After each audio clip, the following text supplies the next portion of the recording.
Hey, what are 5 things that we took away from Tom Ferry's Sales Edge seminar that you should know? Woo! It was a good one, man. Oh my This gosh. book, let us tell you, is full of notes, full of information. But Ryan and I, we have boiled it down to the kind of the top 5 things of where you should kind of start thinking about for your 2024 business plan to implement. Yes, and one of the things he started, first of all, the whole seminar, the whole event, the energy there, it was uplifting. There was hope in the sense that there were metrics, there were tactics, outreach that was working for other case studies around the nation and the globe for his coaching clients. And so all of that, just to know that people are out there working and doing transactions was very, created and filled me with hope. Yes, totally. The energy in the room. And we were talking earlier, we loved what how he opened it. And we talk about this a lot. Tom asked, hey, so what's working? Yeah. And he paused and said, working is working right now. Like what's working right now? Working is working. Yes. So it was a great environment to be in. It was very inspiring to hear how other people are getting their deals right now, what's working, and hearing the whole behemoth of social media, all that kind of stuff. So we're going to boil it down for you guys real quick on what are the top 5 things that we took away that you should know. Well, number 1 or 2 or whatever it is, we got was adding another pillar. So examining through 2023 and beyond and years past of where you found success, whether it's sphere of influence, circle dialing, whatever pillars you've had. Where can you go and find and add a pillar to get more leads flowing into your business in 2024 and really leaning into it? Because the tendency is to see 75 good ideas laid out before you over 3 days and want to do it all. Yeah. But really, you don't have to do all the things. You just have to do the next thing. What's the next right thing for you? So like for us, we identified a couple new pillars that we can implement in our title sales business. And he encouraged the agents that were there to do the same. So what's one thing that you enjoy doing that you've had a moderate level of success in that you really can double down and put a tactic and a strategy and time block around and really implement in 2024? And I think for most of us, it's who's in our sphere, who's the closest already? Who do we already do business with? Who have we already done business with? We talk to a lot of agents and we hear it all the time that, hey, my main source of business is my sphere. All right, well, how are we living on them? For us, the agents that use us, that are loyal to us, that have the Ryan Lipsey team freaking tattooed on them, they're like going, those are our people that we want to start expanding on like, hey, who else that you know in your world would want a service like ours? Yeah. And so just kind of reaching out and expanding. So having that next pillar or just really identifying what's worked and scaling that up has been huge. Yeah, really bolting down a system around what you know works. But then he talks about running plays that work until they can stop you. Okay. So what's another play? Is it circle dialing? Is it open houses? Is it door knocking? Is it calling on business to business professionals that can refer you business? What is it, right? Is it a charitable? Joining a club. Joining a club, BNI, or charitable organizations. There was one, he used an example of a guy who joined a ski club who doesn't even ski. Yeah, but he has all this business. He got tons of it because he was like, people in ski clubs make money. They have good amounts of money because they plan these trips together and they go to these extravagant ski resorts. And so he's now the president of the ski club and doesn't even ski. And he was like, I get all my business from there. Yeah, so is it a pickleball league? Is it a faith-based event with your charitable organization? What is it? What's another pillar that you can devote time to and generate leads from? Was one of his big things.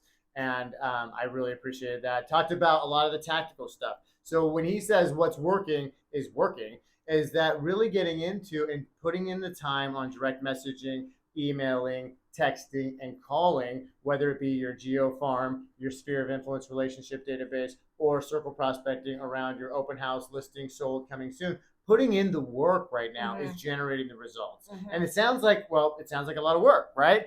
But it's really moving the needle. Yeah, I think it was great to hear just because we want to get overwhelmed and say, well, we can do all these things, but just pick the next thing. Like to Ryan's point, what's the next thing? If you have something strong here, let's build onto it and let's add one more pillar to it. Yeah. So what was number 2 takeaway for you? On the digital side, I really they went really deep into video. And we're doing a lot of video. We're doing long form video, happen to be what we're doing right now. He broke it down into how to format reels, how to be to stop the scroll, how to get your hems and haws and ums out of the way, how to be more compelling, because the average person has under 4 seconds of attention span. And he alluded to the Oppenheimer film where Christopher Nolan, a brilliant filmmaker, but he knows he's competing with this, right? So what did he do?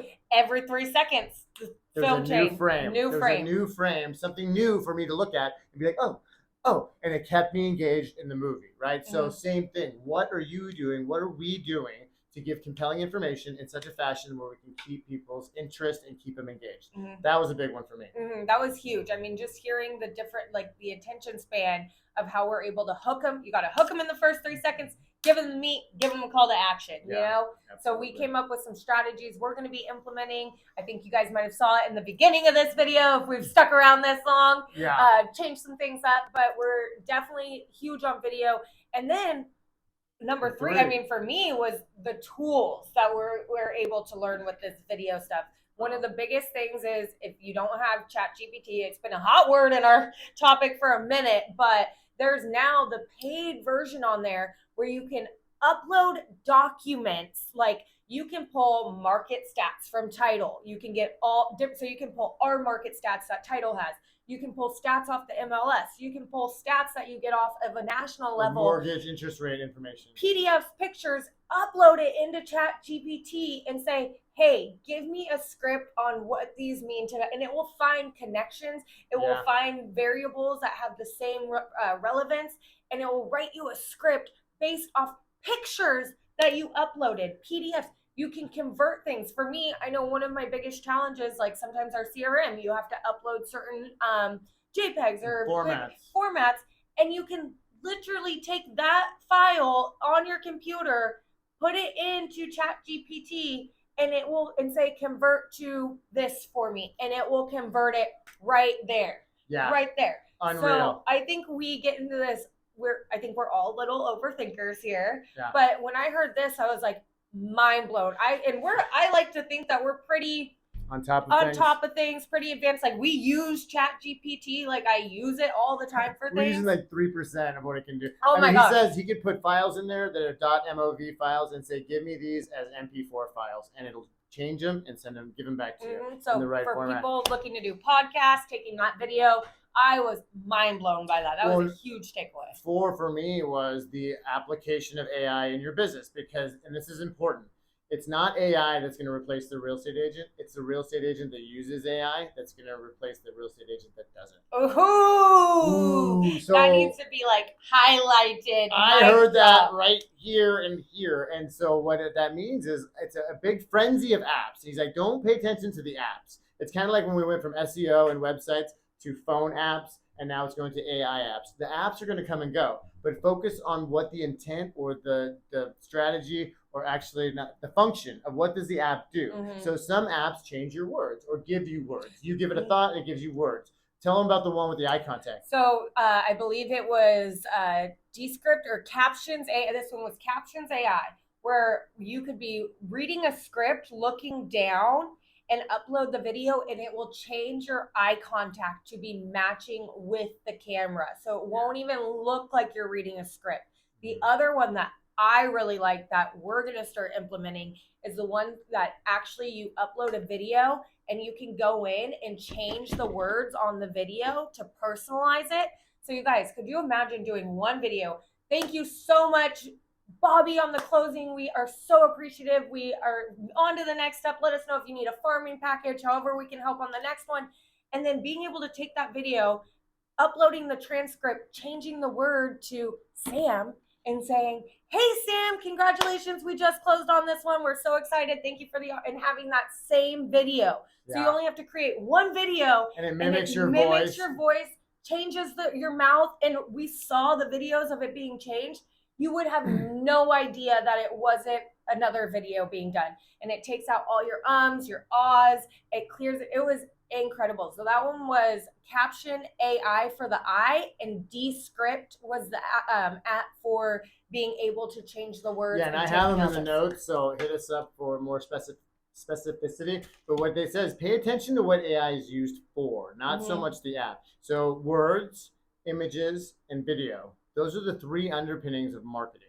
So how do I use this as a salesperson? Because the question becomes, I want to know, I'm fascinated by AI, but how do I implement it in my business? Okay, words, images, and video. All of those things are part of what? Marketing. Okay. And as salespeople, we market ourselves. So it's going to shorten the learning curve of me having to research all these statistics when I have AI that can just give it to me and help me prepare the script for the video and help me edit the video and create a thumbnail for me. I went in there and I said, show me a picture of a Roman emperor eating a bird. And it gave me this image of like Marcus Aurelius with like a big quail. And I'm like, that's insane. That's completely arbitrary. And it came up with a picture. I mean, we could put in a video and say, make a thumbnail for this video. And right? It will create the thumbnail for you. So I think more to come on that, but it's very exciting. And the applications are going to be coming at you like on a freeway. So you just have to focus on what are the functions and how can I use it in my business. One little ninja tip on it that this just hit me. Sorry, guys, light bulb just went off. But I remember we had a client one time sitting and she was like, yeah, after the open houses, I sit in my car right after and I do a personalized video to everybody that came through the open house, thanking them and seeing if there's any follow-up questions I can assist with. Yeah. Could you imagine how much time that took her? That took her probably an hour sitting in her car. Say you had 10, 15 people come through. You have to redo that new video, send it each time. Could you imagine how much of a time saver it would have been if she would have had this tool now to do that video and do that same thing in 10 minutes and send it all out? Like, that's the thing. It's going to give you time back. It's a lot on AI, tons of stuff. I guess the fifth takeaway, and we might have six, okay? But was the video types, because it's like, okay, I know, I get it. I mean, we talked about Teddy Roosevelt leveraged the media of his day. That was newspapers. What's the media of today? So first one, videos. Social media. Social media. And how do people consume social media? Videos. Right? So you can be the local social pro where you're shopping and you have voiceovers and you're putting an expose on the local nursery or the local cute shabby chic little store. Coffee shop, whatever it is. Yeah. Local, it was local social local social is what he called it. So being a local social. So that was one of them. And then the other one was the case study, I think it was called, where we did one yesterday. Or sampling. So you have an article of interesting information, or we did our calculator. What was it? Well, that's like the talk. Yeah, so it's like the talking head videos, right? So it's in front, and then you have a green screen behind you, which is through the Instagram app, which we can show you how to do it. And it's like, I know you guys have probably all seen the one with Barbara Corcoran, and she's sitting there talking about how prices are going to skyrocket the next time interest rates drop. And there's so many people have done the article in the background, and then they're voicing over it with their opinion. So those are called the still talking head videos. So those are but you're sampling somebody else's video or content and talking about it to your audience. Hugely effective. We did it even we could figure it out. So in like 2 minutes we were able to do it. And the third one was property photos, property videos. Exactly. So there was one that he was showing us where they sampled the music from a very trending audio. Trending audio from a very well-known builder. He's I guess like viral on social media with his builds and designs. And he was talking about, if you build a home, what would it need to be? And the girl was just going through the home with his voiceover. So it wasn't even her voice. It was a trending audio that she was able to implement on the video. So property tours, local social, and then talking head videos are the three main videos right now that are huge for your branding. Yeah, and so the final thing we'll leave you with is long form video is not dead. No! Thank God. It's really, I mean, it's definitely coming up. And long form video, to have an awesome YouTube channel, we were, I was pretty shocked. I was like, wow, we got 212 subscribers and 214 videos on our YouTube. I mean, that's not We're nothing, doing pretty good. Right? But he was saying it takes up to 200 videos before YouTube is like, oh, they're serious about this. Yeah. They're real. They actually do these videos. They upload it. So long form videos are definitely a longer cycle of getting business out of, but they're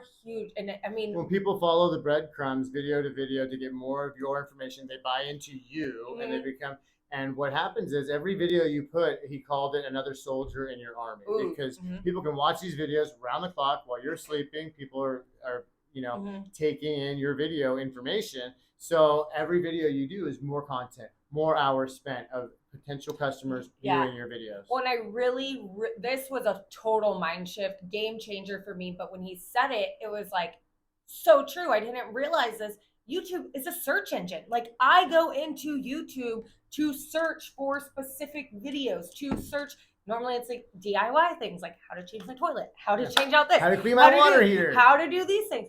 But I go into YouTube as a search engine, and I was like, oh my gosh, that's why people go into YouTube, is to search certain things. So top 5, like get top 5 things to do in San Diego, or what's the best restaurant, and they type that in because they want to see it. They want to envision themselves there. Yeah. And so Google, that's why Google and YouTube love each other, because they're a search engine. Well, Google owns YouTube, but it's a search engine. So that was, when I heard that, I was like, that's the reason for Longform videos. I mean, the event itself, and to think that they used to do sales edge and marketing edge. They combined them. So you have the best of sales on outreach techniques, conversion techniques, scripting in here. Please make yourself known. Let us know if we can share this with you. It's wonderful data. And then on the marketing side, how to be seen. So what to do to sell yourself and how to market to be seen was the overall kind of spirit of the event. It really revolutionized us, lit a fire under us in a really good time to kind of operationalize some systems to be ready for the new year, whatever may come, right? None of us know what's coming, but we'll be ready for it if we have systems in place. And if you stuck around this long for this video, this long form video, I have one last little tip that we got as title reps out of that was, hey, right now, one of the biggest kind of demographics to be looking at in your business is people that have lived in their home for 30 plus years, that are in a 2-story home. Those are people in your farm that we're going to really want to help you identify. He was saying that's one of the biggest listing lead sources right now for a lot of his agents. So that was a huge tip for me to be able to bring to my clients, because we can pull that data for you guys in seconds. Well, and then you think, okay, so how do I deal with a septuagenarian or an octogenarian, people in their 70s and 80s? Is get a yellow pad and write a note out, or how would they receive information? It's different from us, because I'm going to DM you on Instagram or Facebook or LinkedIn or text you. That's not them. There's a different way. So consider what's my bedside manner that I should have with somebody who's 78 years old, and that's how you would market to them as well. How are they going to receive that information? So that's your 5, 6, 7 takeaways from the Tom Ferry event. We got excited, guys. We are excited. We're still excited, and we're putting more together. We are currently writing out our business plan for 2024. Excited to do so. Excited to help you with any ideas you'd like to implement. So please reach out. Let's connect and go over it together. Thank you guys again. Okay. We'll talk to you later. Bye. Guys.